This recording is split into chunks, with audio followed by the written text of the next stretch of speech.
Bismillahirrahmanirrahim. Alhamdulillah wassalatu wassalamu ala Rasulillah. Qala al-muallif rahimahullah, al-imanu bil qadari wa anna al-qadara kullahu khairahu wa syarrahu hulwahu wa murrahu waqi'un bi idnillahi ta'ala hasba ma sabaqa fi ilmihi al-qadimi. Qala ta'ala qul lan yusibana illa ma kataballahu lana wa qala ta'ala Qala subhanahu wa ta'ala ma asaba min musibatin fil ardi wala fi anfusikum illa fi kitabin min qabli an nabra'aha. Itu dulu. Beriman kepada qadar. Bahwasanya qadar seluruhnya, baiknya atau buruknya, manisnya, pahitnya, semuanya pasti terjadi dengan izin Allah Subhanahu wa taala sesuai sebagaimana apa yang telah terdahulu pada ilmu Allah yang qadim. Jadi memang sudah ditetapkan Allah Subhanahu wa taala. Namanya qada. Ketika nanti terjadi pada saatnya, maka itulah yang disebut dengan qadar tersebut. Dan semuanya itu pasti terjadi. Allah berfirman, katakanlah wahai Muhammad SAW, tidak akan menimpa kami kecuali apa yang Allah tetapkan. Kataba itu Allah qadhakan. Jadi arti kitab itu juga qadha, ya. Kecuali apa yang Allah tetapkan kepada kami.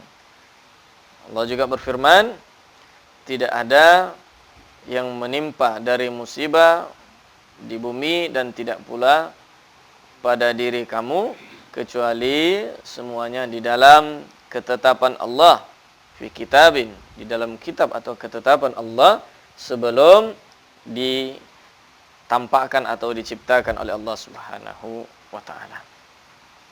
Wa qala Nabi sallallahu alaihi wasallam fi wasiyati Ibnu Abbas wa alam anna ma akhta'aka lam yakun liusibaka wa anna ma asabaka lam yakun liukhti'aka. Nabi SAW juga bersabda dalam wasiatnya kepada Ibnu Abbas, dan hadisnya yang cukup panjang itu, ihfadillah yahfazka dan seterusnya, dan ketahuilah bahwa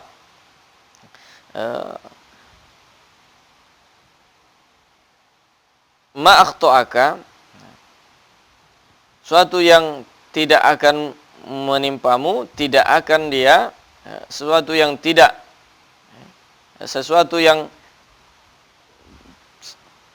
tersalah darimu, maksudnya bukan kepada kamu, lam yakun yusibak, tidak akan menimpamu, dan apa yang menimpamu itu tidak akan tersalah darimu.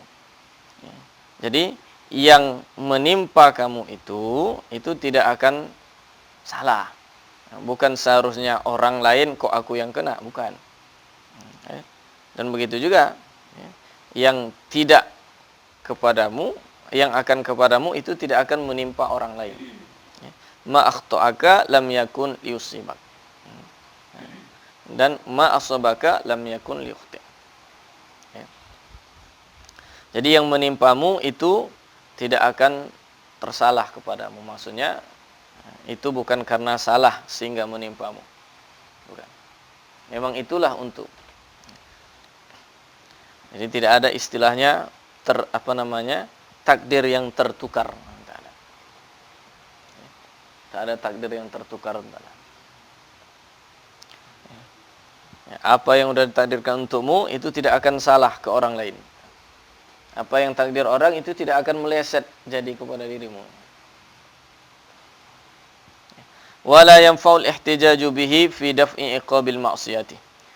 Tapi tidak bermanfaat berhujjah dengan ini semua dalam hal untuk menolak iqab dari maksiat. Artinya tidak bisa nanti dia berhujjah, aku buat jahat kan karena sudah kau takdirkan ya Allah. Tak manfaat, tak ada gunanya berhujjah. Dan bisa saja Allah kemudian menjawab, aku menyiksamu ini juga udah kutakdirkan. Ketika dia berkata, aku maksiat kan karena Kau takdirkan begitu. Ku siksa kau pun udah aku takdirkan. Faqad hakallah 'anil kuffari fi suratil an'am wan nahl wa ghairihima annahum yahtajjuna li kufrihim bil qadari lakin lam yuqbal minhum. Lianna Allah Ta'ala arsala ar-rusula wa anzala al-kutuba wa bayyana tariqa asy-syarri falam yabqa lil mukallafi hujjatun yahtajju biha. Sungguhnya Allah Subhanahu wa taala menceritakan tentang orang-orang kafir di dalam surah Al-An'am, dalam surah An-Nahl dan lain-lain, bahwasanya mereka berhujjah atas kekafiran mereka itu dengan qadar. Tetapi tidak diterima hujjah itu dari mereka karena Allah Subhanahu wa taala juga berhujjah kepada mereka. Bukankah udah aku utus rasul? Karena Allah SWT telah mengutus rasul-rasul dan telah menurunkan kitab-kitab dan telah menjelaskan jalan yang buruk. Maka tidak tersisa bagi seorang mukallaf hujjah yang bisa dia berhujjah dengannya. Aku kan udah utus rasul, aku udah turunkan kitab. Kenapa itu tak kalian ikut? Jadi tak bisa qadar itu dijadikan hujjah. Wal qadaru ghaibun. Wal qadaru ghaibun. La yu'lamu illa ba'da wuqu'ihi. Qadar itu ghaib. Ghaib itu yang tidak ada, baik tidak diketahui, tidak nampak, tidak hadir di tempat. Jadi qadar itu ghaib. Kenapa disebut ghaib di sini? Karena qadar itu tidak kita ketahui. Ghaib la yu'lamu, tidak diketahui kecuali setelah terjadinya. Udah terjadi, barulah kita tahu. Udah terjadi, baru kita tahu. Terjadi, jatuh kita, tahulah kita berarti, begitulah rupanya sudah takdirku. Sebelum kita jatuh, mana tahu kita. Nah, begitu juga nanti. Mati, belum tahu kita. Setelah mati, ya baru kita tahu. Tapi udah mati. Itulah takdirnya. Wal mukallafu la yu'aqabu ala iqdami ala syarri bi ikhtiyari qabla an ya'rifa annahu muqaddarun alaihi fala takunul ma'rifatul lahiqatu dhatu atharin raj'iyyin yubtilul iqaba ala al-iqdamis sabiqi. Dan orang mukallaf itu disiksa karena dia berbuat syarr. Ala iqdamihi ala syarr. Disiksa atas perbuatannya akan syarr. Keburukan atau kejahatan dengan ikhtiarnya. Dengan ikhtiar. Jadi ada ikhtiar. Ada keinginan dan usaha dia. Sebelum dia ketahui bahwa itu udah muqaddarun alaihi. Sebelum itu terjadi, dia kan tak tahu apa takdir dia. Lalu ada keinginan dia untuk melakukan hal tersebut. Dibuatnya, barulah dia tahu itu takdirku. Contoh orang yang mau mencuri lah. Sebelum dia mencuri, tahukah dia bahwa ditakdirkan dia sebentar lagi mencuri? Itu tak tahu. Ya. Tapi ada keinginan dari dia. Bahkan ada usaha dia untuk melakukan itu, dia buat. Nah, saat itulah baru tahu bahwa sudah ditakdirkan dia mencuri. Karena itu tidak bisa orang sebelum berbuat maksiat, lalu mengatakan, cemana takdir Tuhan lah. Kalau aku nanti mencuri berarti itulah takdir Tuhan. Memang betul, tapi dia belum tahu sebelum itu dilakukan. Maka tidak bisa dijadikan hujjah. Ya. Kemudian, ya. Fala takunul ma'rifatul lahiqatu. Maka, mengetahui yang lahiqah setelahnya itu tidak dzatu atharin rajin, tidak memiliki dampak untuk rujuk yang dapat membatalkan siksa atas apa yang telah dia lakukan as-sabiq terdahulu. Artinya setelah terjadi itu maksiat tadi, mencuri tadi, baru dia tahu bahwa oh itulah takdir Allah. Nah, pengetahuannya yang sekarang ini setelah terjadi itu tak ada efeknya lagi untuk kemudian menghilangkan siksaan atas dirinya. Tidak bisa. Jadi dia tidak punya, istilah di sini zat, tidak punya asar raj'i. Tidak punya dampak untuk dia kembali dari tak jadi disiksa. Tidak bisa. Kadzalika la yajuzu tarkul amalin nafi fid dini wad dunya ittikalan ala anna ma qaddara la budda an yakuna wa man fa'ala dzalika yakunu mufritan athiman wa sirrul qadari mimma ikhtassallahu bi ilmihi lam yattali' alaihi ahadun min khalqihi wa innama yutli'uhum alaihi ba'da dukhuli al-jannah. Kemudian mana tadi?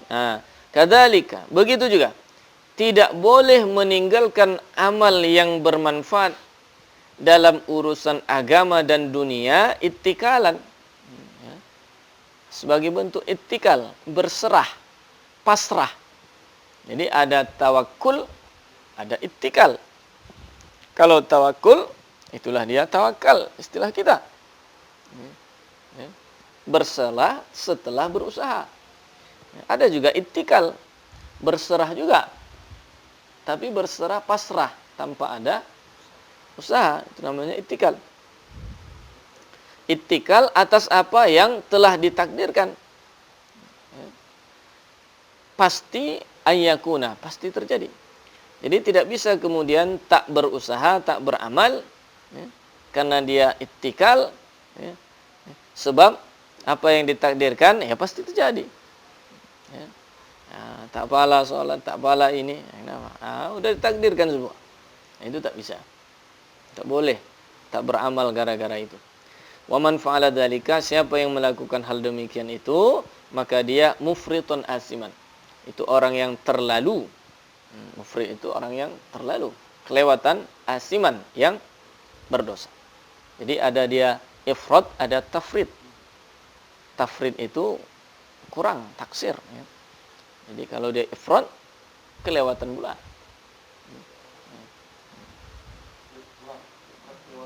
Lewat. Dan rahasia dari qadar itu termasuk sesuatu yang Allah khususkan dengan ilmunya. Lam yattali alaihi ahadun, tidak seorang pun mengetahuinya dari hamba-hambanya, dari makhluk-makhluknya.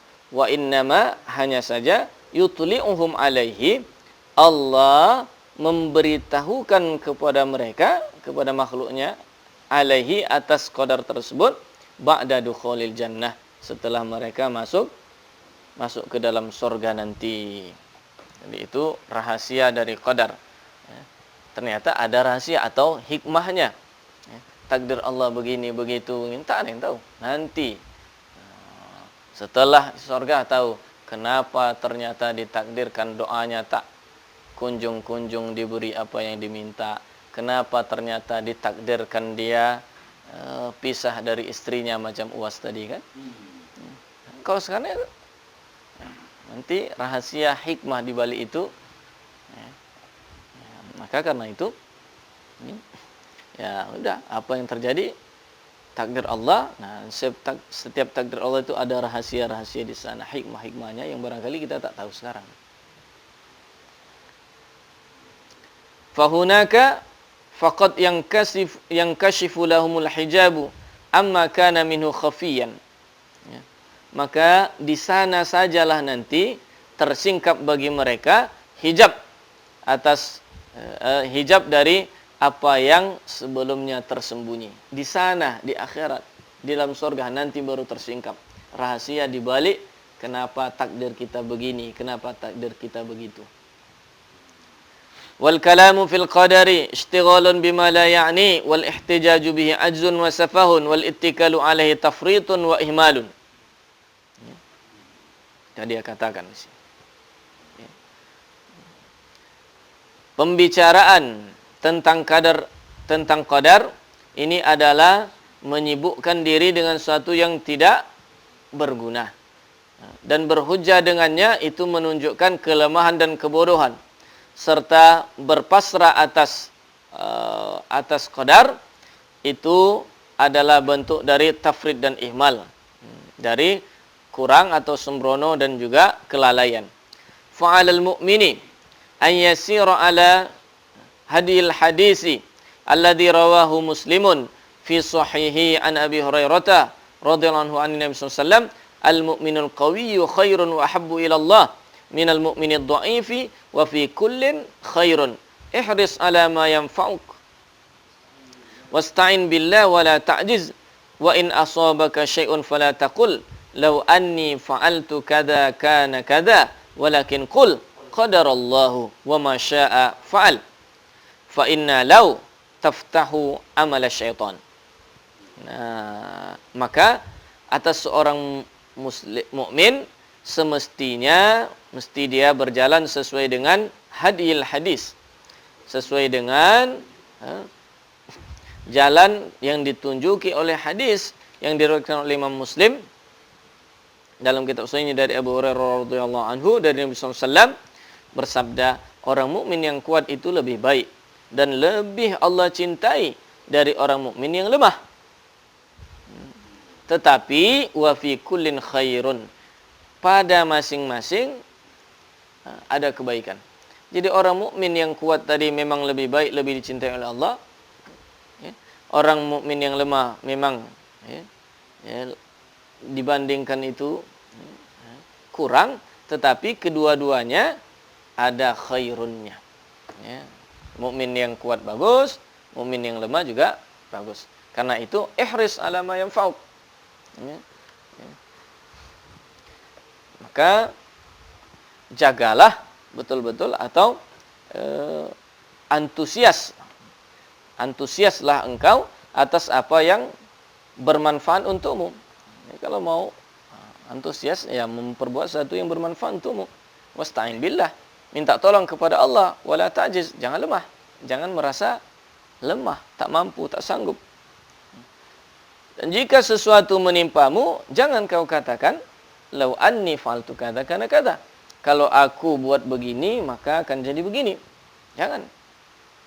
Tak boleh mengatakan seperti itu. Lalu, tetapi katakanlah qadarallahu. Ya. Qadarallah. Telah Allah tetapkan seperti itu. Wa ma syaa fa'al, apa yang Allah kehendaki itu yang dia perbuat. Karena sesungguhnya kata lau itu jikalau itu membuka amal setan. Nah, jadi memberi kesempatan kepada setan untuk menggoda. Nah, kalau kita berkata, kalau aku begini kemarin mungkin tak begini. Nah, kalau begitu mungkin tak begitu.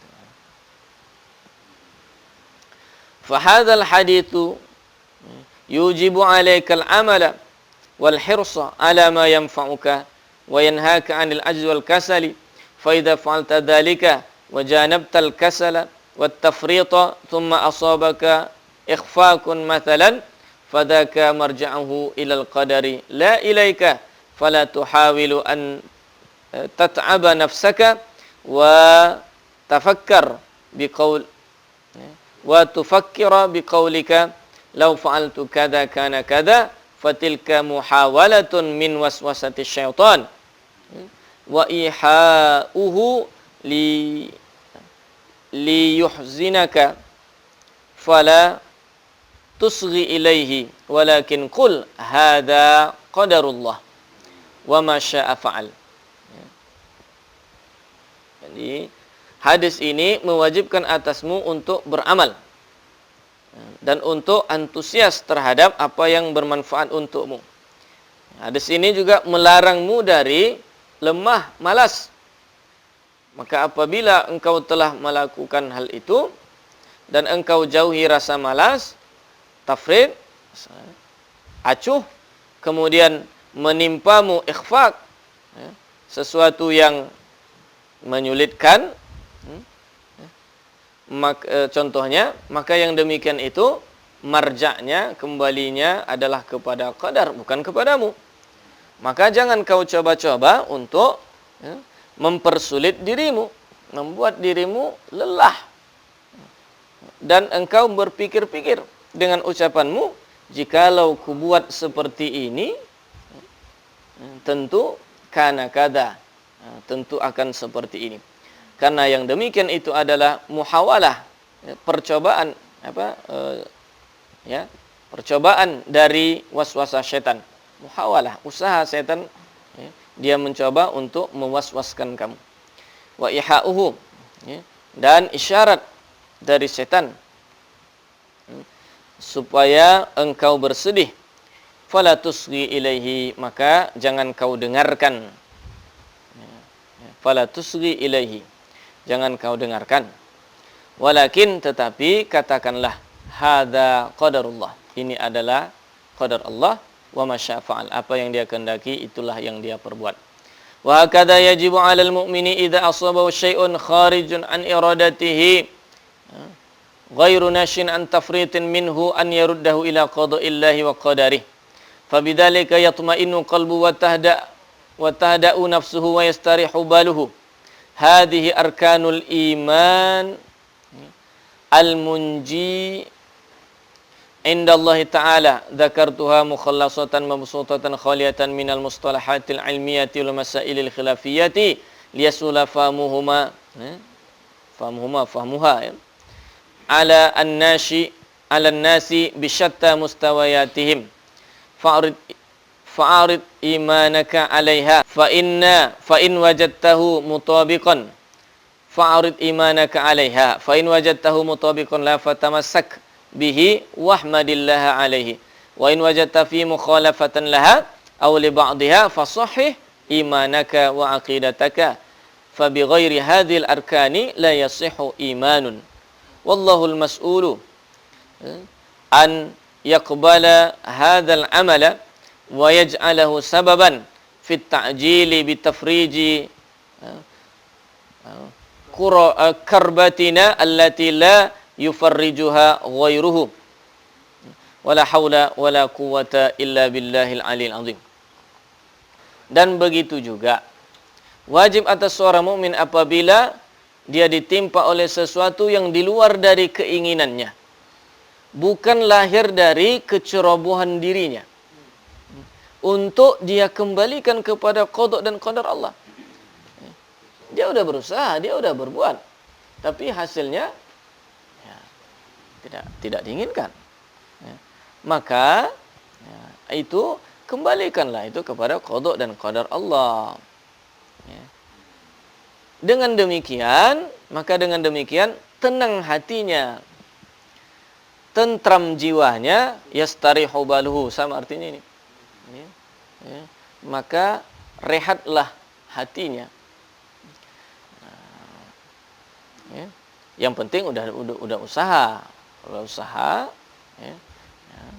kemudian kita tidak ada tafrid, kita tidak menginginkan, tapi itu yang terjadi. Kembalikan kepada qada dan qadar Allah.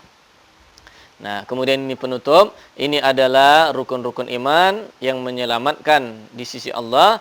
Ku sebutkan secara ringkas, secara sederhana, yang jauh dari istilah-istilah ilmiah dan masalah-masalah khilafiyah, supaya mudah memahaminya bagi setiap orang dengan beragam tingkatan dan level mereka. Maka a'rid imanaka, maka paparkan atau hamparkan imanmu atasnya.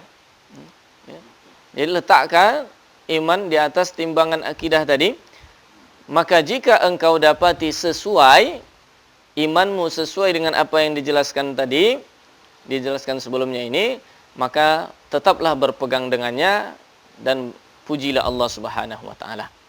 Tapi jika engkau dapati imanmu itu menyalahi apa yang telah disebutkan, ya, rukun-rukun iman di sini di kitab ini atau sebahagiannya, fasahih imanaka. Maka perbaiki iman dan akidahmu, ya, karena tanpa rukun-rukun ini imanmu tidak sah. Allah Subhanahu wa taala mas'ul, ya, untuk menerima amal ini dan menjadikannya sebagai sebab, ya, fit ta'jil, ya, segera bitafriji karbatina allati, untuk melapangkan kesulitan kita yang tidak ada yang dapat melapangkannya selain dari Allah Subhanahu wa taala. Wala haula wala quwata illa billahil azim. Jadi setelah kita baca, kita pelajari bersama rukun-rukun imannya ini, a'rid imanana. Nah, pampangkan dulu mana cocok tidak iman kita ini dengan yang disampaikan ini. Kalau ternyata cocok, alhamdulillah. Tapi kalau tidak, saatnya untuk perbaiki sahih imanak wa akidatak. Wallahu a'lam.